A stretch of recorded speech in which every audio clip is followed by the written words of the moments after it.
Hello, everyone. If you haven't heard about Anchor, it's the easiest way to make a podcast. Let me explain. Number one, it's totally free. They also have creation tools that allow you to edit your podcast from your phone or your computer. How convenient is that? Anchor will also distribute your podcast for you, so it can be heard on Spotify, Apple Podcast, and many, many more. So, what are you waiting for? You can also make money with no minimum listenership. It's time to get started. The views expressed here are those of the host and participating members and do not necessarily represent or reflect the views of Kingya Network. Kingya Speaks podcast is a powerful and indispensable show that is essential to our ongoing cultural dialogue.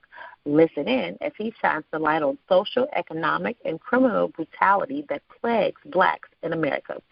Kingya Speaks is a full-circle discussion that examines the origins, applications, and solutions to these relationship problems. Here are his nuggets of wisdom on how to cope and fight back. Now let's jump into your favorite podcast. All right, everybody. I want to welcome you to our show. Today we have a very special guest. Her name is Tracy Stanton, and she is a very phenomenal woman, an asset to the community. She's involved in quite a few different initiatives dealing with social justice and human rights. Tracy Stanton is currently a Bail Disruptor with the Bail Project. She'll come on and tell you guys a little bit more about that and what that means. Prior to coming to the TBP, she was an employee of St. Louis University, where she is currently a student aiming to obtain a BA in social work. Tracy submerged herself in organizing to address the needs of her community. She's a board member with the Center for Women in Transition, a presenter with the Clark Fox Families Mass Incarceration Initiatives, a program facilitator with the Institute for Peace and Justice, and a member of EXPO, that is Ex-incarcerated people organizing. Tracy has taken a personal interest in assisting justice-involved individuals transition into society because she was once in their position.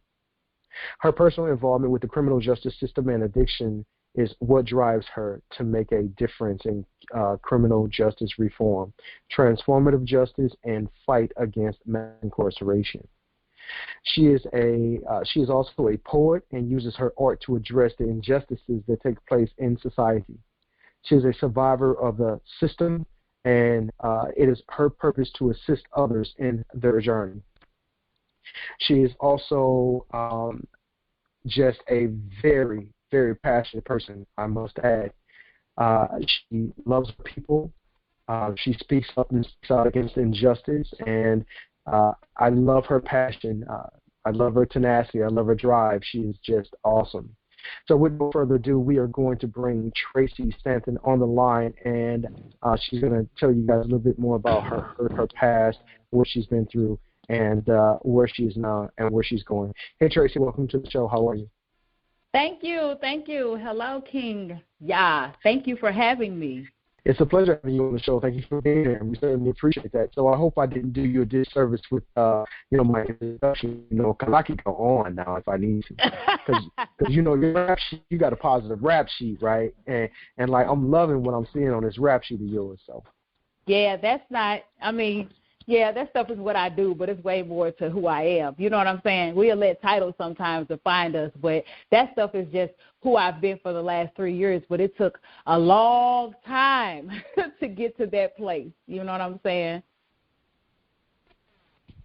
Oh, yeah, for sure. So, and that's what we really want to talk about. We want to talk about that journey that you went through, the hurt, the pain, the triumphs, and then we want to talk about where you are now with the whole the Bail Project piece. I know what it is, but our listeners probably don't know what it is. So I really want to, this show is just about you. It's all about you, your accomplishments, things that you have done. So we want to highlight you and just show you our appreciation for the work that you are doing in our community. So, Black Fist Salute, building Black Wall Street one person at a time. And you definitely fit that bill. Black Affinity, huh? That's your Black Affinity. So I am Tracy Stanton. I grew up in not a very stable household, which a lot of people in our neighborhoods and our communities do, right? So I had experienced about 4 different realms of trauma by the time I was 12 years old. So at 7, I witnessed my brother deceased. At 9, my mother died. No, my mother died when I was 10. Then I had to move in with my father, who was addicted to drugs, right? So by the time I was 12 years old, I did what was normal. There was no therapy, right? In the neighborhoods where we come from, it's usually we shun therapy. That's not something that is revered in our community, right? So I did anything that could take me away from the reality that I was experiencing, and that was weed. That was weed, alcohol, sex, anything that could make me feel different than the way that I was feeling, right? So growing up in that household, I was the dirty kid at school. You know, I was teased, those type of things. And I've always went to gifted schools. Like I got tested for gifted schools in the 2nd grade. But I went to those schools and I didn't belong. And then I came home to the neighborhood, right, reading these books, and I didn't belong there. So all my life I always thought to belong. I always thought to be picked. I always thought to be validated or appreciated because I didn't get those things nurtured to me growing up. And the cycle just transitioned. Although I always maintain a certain amount of respect for myself in the beginning, good jobs, things like that. But I never addressed the internal turmoil that kept me from being my best self. And I always used drugs. I've always used drugs. And over the years, they progressed and they progressed and they progressed until at the end, which was basically I turned 35 in prison. It was like I couldn't run from myself anymore, and it got pretty bad. I was supervisor of the dental department. I graduated high school early and went straight to college, but I never fell through with those things because I always had those layers and layers and layers of trauma, that internal turmoil just festering inside of me, right? So I could never tap into what I know was my greatness. I've always had people say, you're special, those type of things, but it doesn't matter what somebody tells you if you don't have it within yourself, if you don't feel it within yourself, right, then it's not going to manifest. It's not going to manifest or take you to the next stage in life because you're having your own roadblock, right? You're creating your own roadblock, and that's what I did for the majority of my life. It didn't matter as far as relationships were and friendships. It was just like me, love me, accept me.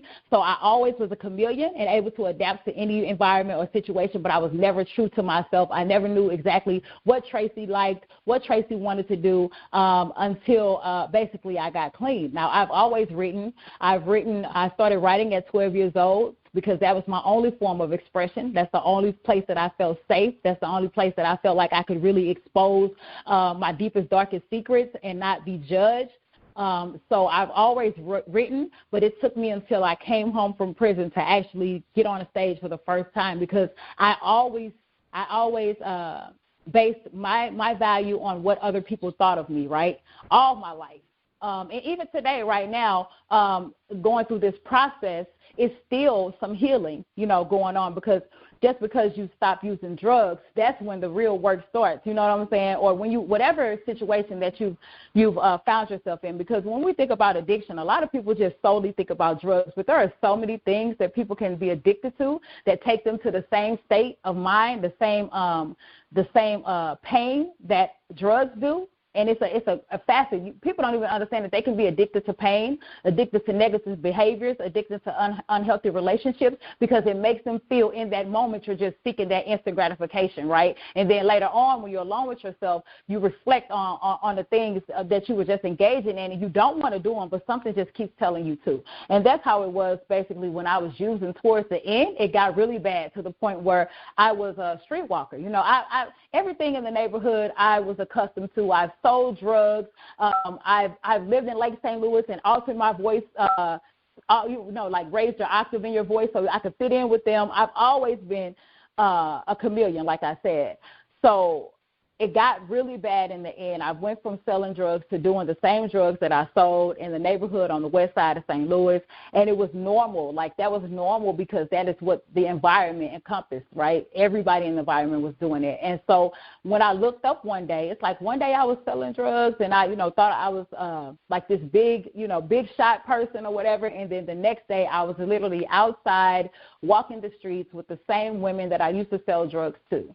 to the point where, like, my family, they were putting missing flyers of me up, and I never went around my family because I felt like I was doing them a favor by not coming around, right, because I didn't want them to see me like that. And somehow in my mind it told me that I'm protecting them.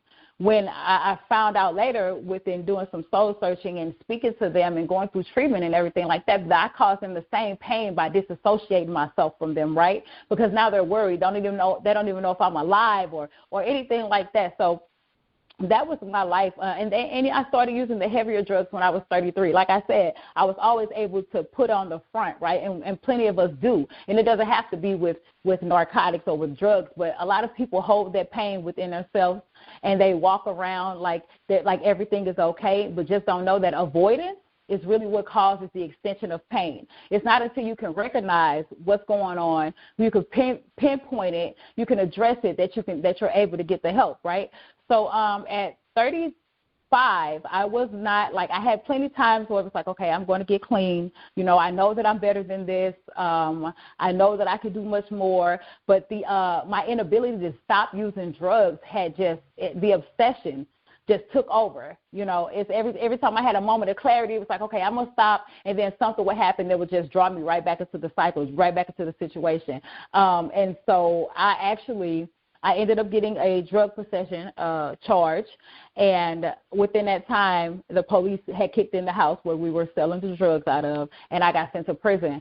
Now, before then, I cycled in and out the workhouse like 4 times within 6 months. And every time that I went in, I had the strongest desire to not use. I had the strongest desire to change my life. I had the strongest desire to do what was right. I prayed. I read the Bible. I did all of these things, right? But as soon as I hit the ground, my feet went back to the same familiar place, because that's where I was accepted at. No matter what it looks like on the outside, when people think about people that are stuck in the cycles of addiction, they just put their judgment off, but they don't understand what the people are actually going through, right? So even though this may be something that's hurting me and something that's causing me all this pain and agony, but when you go in that neighborhood, the things that you've been seeking a lot of times for the majority of your life are in that neighborhood. So familiar faces, right? Adoration, love, even though they might seem a little twisted, but these are the people that when they see you, they smile, when you know that they're going to be over there on the corner. And a lot of us didn't have that in our family dynamics growing up, you know what I'm saying? So it was like that was a safe space for me, although it was harmful, although I was creating myself so much harm. But like I said, I always knew that I had some type of gift. I've always had that. I just could not tap into it. So at 34, I was standing outside on because I'm literally the women that you see outside, right? So within making this transition, I just want my main thing is for people to understand that although I'm special, I'm not an anomaly, right? And that community is what helped heal me, right? The collaboration of different community organizations, and that's what it takes for a team of people to pour into the people. You know what I'm saying? It wasn't jail that healed me, because I went back and forth, but it was when I left jail and was able to go to Center for Women in Transition, which now, you know, I'm a board member there, that I was able to heal and become this woman that I am today. That's beautiful that you mentioned that. And, you know, you have been through quite a lot in your life and in your journey. And it's because of your past that you're able to speak so passionate about your experiences and offer that healing to other young women and other young men that are going through what you are going through, right? I hear it in your voice. I hear the resilience. You are a resilient person. And I see how you have made transitions in your life through your words, through your work. I mean, it's resonating through the phone. Like, I feel that, and I respect and I honor you and admire you for what you have done and what you are accomplishing, because you're not done yet. You're just at the beginning stages and phases of Tracy Stanton. Like, this is just the beginning for you. This is just a new beginning for you. So you are just learning to live. And I can relate, because I also been in prison. You know what I mean? So a lot of us are still in prison, the prisons of our minds, and we haven't gotten over that, right?